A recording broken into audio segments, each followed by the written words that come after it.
6 महीने सोने वाली राजकुमारी। एक समय की बात है, एक राजकुमारी थी जिसका नाम था रोहिणी। वो बहुत ही सुंदर और गुणवान थी, लेकिन उस पर एक श्राप था कि वो 6 महीने सोती रहेगी और 6 महीने जगती रहेगी। राजा ने इस श्राप का तोड़ ढूंढने की बहुत कोशिश की। एक दिन एक ऋषि मुनि महल आता है। ऋषि मुनि जी, आपका महल में स्वागत है। आप इस श्राप को तोड़ बताइए।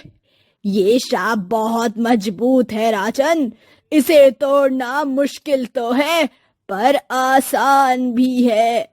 क्या क्या उपाय है इसका?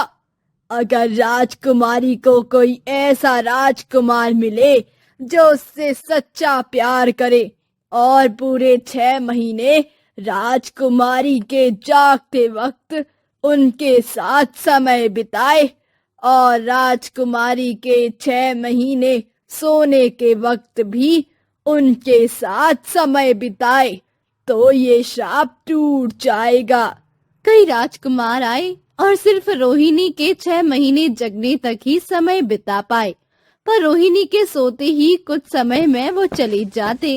राजा बहुत परेशान थे। अंत में रोहिणी ने अपनी जिंदगी को इस तरह बिताने का फैसला किया। बहुत हो गया अब, और नहीं, मैं थक गई हूँ नई नई राजकुमारों से बातें कर करके। राजकुमार विक्रम ने रोहिणी के बारे में सुना और उससे मिलने उसके महल पहुंच गया। वाह, कितनी खूबसूरत राजकुमारी है। इनके साथ तो पूरी जिंदगी कितनी खूबसूरत होगी। विक्रम ने फैसला किया कि वो रोहिणी का ये श्राप जरूर तोड़ेगा। विक्रम रोहिणी के साथ समय बिताता। रोहिणी भी विक्रम को मन ही मन पसंद करने लगी थी। धीरे धीरे 6 महीने बीत गए। अब रोहिणी के 6 महीने सोने का वक्त था। फिर वही वक्त आ गया जब सब राजकुमार वापस लौट जाते हैं। जब मैं जागूंगी विक्रम भी चले गए होंगे। रोहिणी सो जाती है और 6 महीने बीत जाते हैं। जब वो नींद से जगती है, वो अपने आसपास विक्रम को नहीं पाती तो वो बहुत दुखी हो जाती है। वही हुआ जिसका मुझे डर था, विक्रम भी चले गए। तभी विक्रम और राजा कमरे में आते हैं। ऐसा कुछ नहीं है राजकुमारी। राजकुमार विक्रम आपके सोते समय पूरे 6 महीने आपके पास ही थे। जी राजकुमारी, और अब आपका श्राप टूट चुका है। अब आप आजाद हैं। तो क्या अब आप ये आजाद जिंदगी मेरे साथ बिताना चाहेंगी? क्योंकि मैं आपसे बहुत प्यार करता हूँ और आपसे शादी करना चाहता हूँ। रोहिणी बहुत खुश होती है और हाँ में जवाब देती है। अदृश्य राजकुमारी। एक दूर देश में एक राजकुमारी रहती थी, माया। लेकिन वो एक रहस्य से घिरी हुई थी। उसके पास एक अजीब शक्ति थी। वो रात होते ही गायब हो जाती थी। एक दिन एक दुश्मन राजा ने माया के राज्य पर हमला किया। राजा ने माया को बंदी बना लिया और अपने राज्य ले गया और उसे एक बड़े पिंजरे में बंद कर दिया। राजकुमारी, अब तुम हमारे कब्जे में हो और कुछ समय में ही मैं तुम्हारे पिता से तुम्हारे बदले पूरा राज्य ले लूंगा। ऐसा कुछ नहीं होने वाला। तुम इस तरह से मेरा राज्य कभी नहीं ले पाओगे, कभी भी नहीं। राजा सिपाहियों को पहरेदारी के लिए बोलकर वहां से चला जाता है। रात होते ही माया अदृश्य हो जाती है। रानी के पिंजरे में ना दिखने की खबर मिलते ही राजा बहुत गुस्सा होता है। सैनिक जैसे ही पिंजरे का गेट खोलते हैं, माया वहां से निकल जाती है।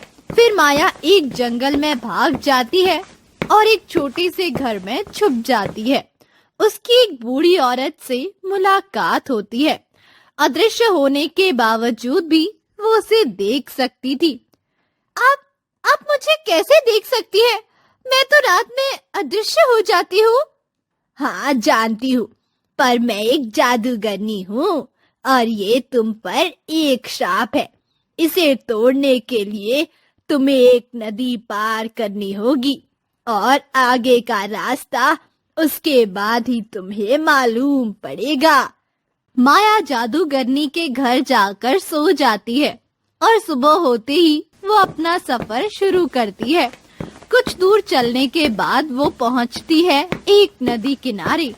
नदी में एक थरथराहट शुरू हो जाती है। तुम कौन हो और यहाँ क्या कर रही हो? मुझे माफ करना, पर मुझे यहाँ एक मजबूरी की वजह से आना हुआ है। मजबूरी? कैसी मजबूरी? माया उसे पूरी बात बताती है। प्रॉब्लम तो है, पर मैं तुम्हें इस प्रॉब्लम से नहीं निकाल सकती हूँ। पर हाँ, इससे आगे जाने के लिए तुम्हें एक पहेली सुलझानी होगी। अगर उस पहेली का जवाब तुम सही दे दोगी तो मैं तुम्हें नदी पार करने दूंगी। ठीक है, मैं तैयार हूँ।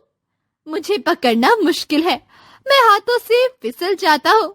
मैं जरूरी हूँ जिंदा रहने के लिए। बताओ मैं कौन हूँ? माया पहेली सुनकर सोच में पड़ जाती है और मुस्कुराकर जवाब देती है। पानी। इसका जवाब है पानी। पानी को पकड़ा नहीं जा सकता। अगर पकड़ भी लिया तो वो फिसल जाएगा। और पानी हमारी जिंदगी के लिए भी बहुत जरूरी है। बिल्कुल सही जवाब। इस नदी को पार करके तुम्हें आगे एक जंगल मिलेगा। फिर आगे क्या करना है वो तो तुम्हें वही पता चलेगा। एक बोट वहाँ आ जाती है। माया उस बोट में बैठकर नदी पार कर जाती है। आगे जंगल होता है। माया बिना डरे चलती जाती है। तभी अचानक एक आवाज आती है। कौन हो तुम और यहाँ क्या कर रही हो? पता नहीं तुम्हें ये जंगल बहुत खतरनाक है। माया डरते डरते सब कहानी दोबारा दोहराती है। तभी एक पेड़ दिखाई पड़ता है और वो खतरनाक सा दिखने वाला जंगल एक सुंदर और फूलों से भरी जंगल में बदल जाता है। अच्छा, तो तुम वो अदृश्य राजकुमारी हो। आने में काफी समय लगा दिया तुमने। ये श्राप क्या है और किसने दिया है ये? तुम्हारे परदादा ने रात में एक चुड़ैल के पालतू उल्लू को मार दिया था। उस चुड़ैल ने ये श्राप तुम्हारे परदादा को दिया था कि जो भी राजकुमारी तुम्हारे घर में जन्म लेगी उसको श्राप होगा कि वो रात में अदृश्य हो जाया करेगी। उसके बाद तुम ही पहली राजकुमारी हो। इस श्राप को तोड़ने का क्या तरीका है? एक पहेली। अगर तुमने मेरी पहेली का सही जवाब दिया तो श्राप तोड़ने का राज मैं तुम्हें बताऊंगा। ठीक है, मैं तैयार हूँ। सब्जी नहीं, दवाई नहीं, फिर भी सबको भाता हूँ। स्वाद भी देता हूँ, सेहत भी। मैं हर मौसम में आता हूँ। माया बहुत सोचती है और फिर मुस्कुराकर जवाब देती है। फल ना सब्जी है और ना दवाई, खाने में भी स्वादिष्ट होती है और सेहत भी बनाती है, और फल हर मौसम में भी उगते हैं। माया के जवाब देते ही पेड़ और फल आ जाते हैं और एक माया के हाथ में आ गिरता है। ये फल है तुम्हारे श्राप का तोड़। इसे खा लो और इससे तुम्हारा श्राप टूट जाएगा राजकुमारी। माया वो फल खाती है। पूरा जंगल चमक उठता है। वो वापस अपने महल पहुंच जाती है। रात का समय था और वो अदृश्य नहीं हुई थी, यानी कि अब श्राप खत्म हो चुका था। खूबसूरत राजकुमारी। एक बहुत सुंदर पीढ़गर राज्य था। बहुत सुंदर होने के बाद भी कहीं न कहीं कुछ कमी सी थी सुंदरता में। महाराज के खानदान में किसी राजकुमारी का जन्म नहीं हुआ था कई पीढ़ियों से। रानी, क्या करे हम इस सुंदर राज्य का। ऐसा लगता है सब कुछ होते हुए भी कुछ कमी सी है। काश कोई हंसने खिलखिलाने वाली राजकुमारी होती इस सुंदर महल में। हाँ महाराज, कई पीढ़ियों से हमारे यहाँ राजकुमारी का जन्म नहीं हुआ है। काश हमें भी एक बेटी हो जाए। समय बीत जाता है और एक बहुत सुंदर राजकुमारी का जन्म होता है। खुशियाँ आती है और जश्न मनाया जाता है। राजकुमारी बहुत ज्यादा खूबसूरत होती है। रानी, हमें तो डर है। इतनी खूबसूरत राजकुमारी हमारे महल में आई है, कहीं किसी की बुरी नजर ना लग जाए हमारी बेटी को। हाँ, मुझे भी यही डर है।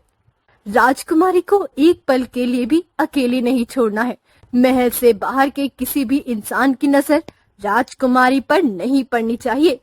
एक दिन दासी राजकुमारी को सुला रही थी। तुम राजकुमारी को गोद में लेकर क्यों घूम रही हो? वो तो सो रही है, तो उसे अपने बिस्तर पर सुलाओ और अब जाओ यहाँ से। दासी वहाँ से चली जाती है। समय बीत जाता है। अब राजकुमारी बड़ी हो गई है, पर आज तक उसने बाहर की दुनिया नहीं देखी है। ना जाने पिताजी पर क्या जुनून है मुझे दुनिया से छुपा कर रखने का। यहाँ तक कि मेरी पढ़ाई तक यही राजमहल में होती है। ना बाहर किसी से मिलने की इजाजत है, ना बाहर तक जाने की। क्या करूं? तभी एक आवाज आती है। वो उस आवाज की तरफ देखती है तो देखती है बहुत सुंदर ब्लूबर्ड। आप एक राजकुमारी है और इतनी सुंदर भी, तो आपको क्या तकलीफ की आप इतना परेशान है? तुम बोल सकते हो? वाह, फिलहाल तुम्हें भी यही लगता है कि मेरे पास कोई रीजन नहीं है उदास होने का? मुझे बताओ, क्या पता मैं तुम्हारी परेशानी समझ पाऊं। लियोरा उसे सब बताती है। अच्छा, तो ये प्रॉब्लम है। तुम बताओ, अब तुम बोल कैसे सकते हो? ये तो बहुत मजेदार क्वालिटी है। हाँ, सबको यही लगता है, पर तुम्हारी और मेरी सिचुएशन बहुत हद तक सेम ही है। हम दोनों ही आजादी की तलाश में हैं। मतलब मैं कुछ समझी नहीं। जिसे तुम एक मजेदार क्वालिटी समझ रही हो, वो एक श्राप है। मैं वियोला राज्य का राजकुमार हूँ। एक दिन जंगल में एक सुंदर ब्लू बर्ड के शिकार करने के दौरान मुझसे एक जादूगर का शीशा टूट गया। उस जंगल के जादूगर ने मुझे सजा के तौर पर ये खूबसूरत ब्लू बर्ड बना दिया। इस श्राप को तोड़ने का कोई तो तरीका होगा ना? मुझे बताओ, शायद मैं मदद कर सकूं कुछ। हाँ, एक रास्ता तो है, पर वो नामुमकिन सा ही है। एक ऐसा शीशा जिसमें आगे और पीछे दोनों तरफ से देखा जा सकता है, वो उसके टूटे आईने को पूरा कर सकता है। अगर वो मिल जाए तो मेरा ये श्राप खत्म हो जाएगा। उसी को खोज रहा हूँ मैं। ऐसा शीशा जिसमें आगे और पीछे दोनों तरफ से देखा जा सकता है? ऐसा शीशा तो मेरे पास है। मेरे पिताजी ने मुझे कई तरह के शीशे दिए हैं जिससे मैं खुद को हमेशा देखती रहूं। तुम वो शीशा ले लो और अपना श्राप खत्म करो। क्या तुम सच कह रही हो लियोरा? ये तो बहुत अच्छी बात है। लियोरा उसे वो शीशा लाकर देती है, पर वो शीशा बहुत भारी होता है जो नियोल खुद नहीं ले जा सकता था। लियोरा, ये तो बहुत भारी है मेरे लिए। क्या तुम मेरे साथ चल सकती हो उस जंगल तक? मेरा श्राप खत्म होने के बाद मैं तुम्हें खुद महल तक लेके आऊंगा। मैं तो कभी इस महल से बाहर नहीं गई हूँ। मैं कैसे जा सकती हूँ? शुरुआत कभी तो करनी है ना। लियोरा थोड़ा सोचती है, फिर नियोल की बात मान लेती है। वो चुपके से महल से बाहर निकलती है और वो दोनों उस जंगल में पहुँचते हैं और उस जादूगर से मिलते हैं। तुम फिर आ गए। क्या चाहिए तुम्हें अब? मैं आपका मांगा शीशा ले आया हूँ। मुझे मेरी गलती के लिए माफ कर दो और इस शीशे से अपना आईना जोड़ लो और मेरा श्राप खत्म कर दो, प्लीज। जादूगर अपना आईना जोड़ता है। नियोल अपने असल रूप में आ जाता है और आईने में कुछ दिखता है। लियोरा के महल का दृश्य, जहाँ महाराज और महारानी परेशान है। शायद हमने अपनी बेटी पर बहुत पाबंदियां लगा दी थी, जिससे वो हमें छोड़कर, इस महल को छोड़कर चली गई है महारानी। महाराज, शायद यही हुआ है। हमें उसे उसकी जिंदगी जीने से पाबंद नहीं करना चाहिए था।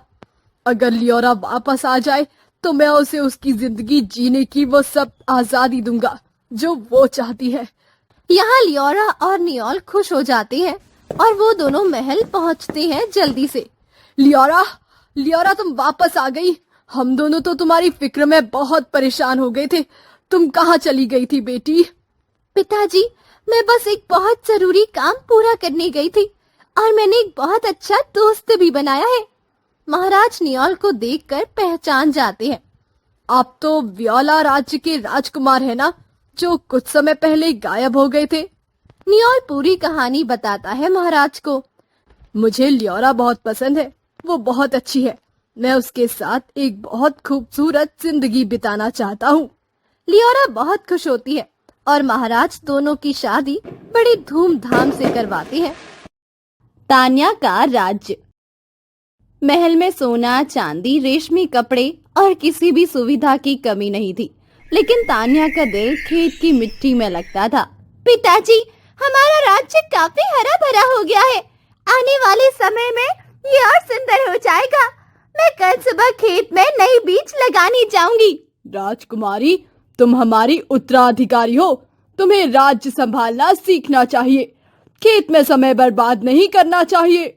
लेकिन तान्या रोज खेतों में जाती और काम करती। राजकुमारी, आप तो इतनी सुंदर है, और आपको किस चीज की कमी कि आप राजमहल छोड़ हम मजदूर लोगों की तरह यहाँ खेतों में पसीना बहाती है? क्यों? मैं यहाँ क्यों नहीं आ सकती? खेत तो जबकि बहुत अच्छी जगह है। यहाँ से हमें पेड़ पौधे, फल, सब्जियाँ मिलती है। यहाँ पसीना बहाने में कैसे शर्म? ये तो बहुत अलग सोच है राजकुमारी। अब के समय में तो इसे बहुत निचला काम समझा जाता है। मेरे लिए ये काम बहुत गर्व का है, और मुझे यहाँ आकर जो खुशी मिलती है वो तो मुझे राजमहल और हीरे मोती भी नहीं दे सकते। हमारी राजकुमारी तान्या इस राज्य की अगली रानी बनने वाली है, पर वो तो हमेशा खेतों में ही नजर आती है। आज भी सुबह मिली थी। ऐसी राजकुमारी राज्य कैसे संभालेगी? कहा बाकी राज्य की रानियों में एक रुतबा होता है, वो राज्य को चलाना जानती होती है। हमारी राजकुमारी को तो बस बीज बोना और पौधे उगाना आता है। ये बात राजा तक पहुंचती है। राजा को बहुत गुस्सा आता है। तान्या, आपको मालूम है राज्य में क्या बातें हो रही है? आपने तो हमारा सिर शर्म से झुका दिया है। क्या हुआ पिताजी? आप इतने गुस्से में क्यों हैं? क्या किया मैंने ऐसा? हमारे ही राज्य के लोग राज्य की राजकुमारी के बारे में कैसी कैसी बातें कर रहे हैं। उन्हें लगता है कि आप इस राज्य को चलाने के काबिल नहीं है। इसीलिए या तो आप खेती छोड़कर राज्य चलाना सीखो या फिर राजगद्दी भूल जाओ। तान्या रोते हुए अपने कमरे में चली जाती है। अपनी मिट्टी से प्यार करना और खेतों में पसीना बहाना शर्म की बात है। अगर खेतों से प्रेम करना गुनाह है तो मैं नहीं बनना चाहती ऐसी राज्य की रानी। तान्या महल छोड़ देती है और दूर एक गांव में चली जाती है। यहाँ की मिट्टी इतनी बेजान क्यों है, और यहाँ के पौधे तो बिल्कुल मुरझा रहे हैं। तान्या उन्हें जैसे ही हाथ लगाती है वो खिल जाते हैं। अरे वाह, लगता है तुम्हें मेरा छूना अच्छा लगा। अब से मैं यहाँ तुम सबका बहुत ध्यान रखूंगी। तान्या के वहाँ जाते ही वो गांव बहुत समृद्ध हो जाता है, और वही तान्या के जाते ही उसके पिताजी के राज्य पे मानो काल आ गया। ये क्या हो रहा है? राजकुमारी महल क्यों छोड़कर गई? मानो राज्य की मिट्टी ही नाराज हो गई है। सब खेत नष्ट हो गए। फूलों ने जैसे खिलने से ही मना कर दिया है। फल सब्जी सब खराब हो गई है। एक रात तान्या अकेली बैठी थी। अचानक पास वाले छोटे पौधे से आवाज आई। क्यों रो रही हो तुम, धरती रानी? कौन कौन बोल रहा है? मैं बोल रहा हूँ राजकुमारी। तुम हमें इतना प्यार देती हो, हम सब भी तुमसे बहुत प्यार करते हैं, इसीलिए हम बस तुमसे ही बात कर सकते हैं। तुम बहुत अच्छी हो राजकुमारी, तुम तो सब बदल सकती हो। क्या मैं सच में सब कुछ बदल सकती हूँ? मेरे राज्यवासियों को तो लगता था मैं रानी बनने के काबिल ही नहीं हूँ, जिस वजह से मुझे महल भी छोड़ना पड़ा। तुम बहुत काबिल हो राजकुमारी, और अब आ गया है समय अपनी काबिलियत को दिखाने का। अपने पिता के राज्य की मदद करो। वहाँ के खेत और मिट्टी मर रहे हैं, उन्हें तुम्हारी जरूरत है। तान्या को ये जानकर बहुत दुख होता है। सिर्फ तान्या ही खेती का ज्ञान रखती है, वही हमारी मदद कर सकती है। अब हम क्या करें? कैसे बचाएं अपने राज्य को? ऐसे ही चलता रहा तो सब खत्म हो जाएगा, सब। एक दूत भेजा जाता है। धरती रानी, आपके पिता ने बुलाया है, राज्य संकट में है। तान्या ने पौधों से पूछा, मुझे लौटना चाहिए क्या? हाँ, ज्ञान वही सबसे ज्यादा चमकता है जहाँ उसकी जरूरत हो। तान्या तुरंत अपने पिता के राज्य गई। वो देखती है राज्य में भयंकर अकाल पड़ गया, खेत सूख गए। ये सब क्या हो गया? इतना हरा भरा राज्य ऐसा कैसे हो गया? वो सबको पानी देती और बस कुछ ही समय में सब पौधे खिल उठते हैं और पूरा राज्य हरा भरा हो जाता है। बेटी, तुमने दिखाया कि सही रानी वही है जो अपनी प्रजा को संकट से बचाए। मुझसे गलती हुई है राजकुमारी, मुझे माफ कर दो। पिताजी, खेती और राज्य साथ चल सकते हैं। रानी का मतलब सिर्फ सिंहासन नहीं, सेवा भी है। राजा ने उसे रानी घोषित किया और खेती को भी राज्य का मुख्य काम बना दिया। Thank you so much video यहाँ तक देखने के लिए। Please like, comment, share and subscribe to Hindi Tales. हम फिर मिलते हैं नेक्स्ट वीडियो में। Bye bye.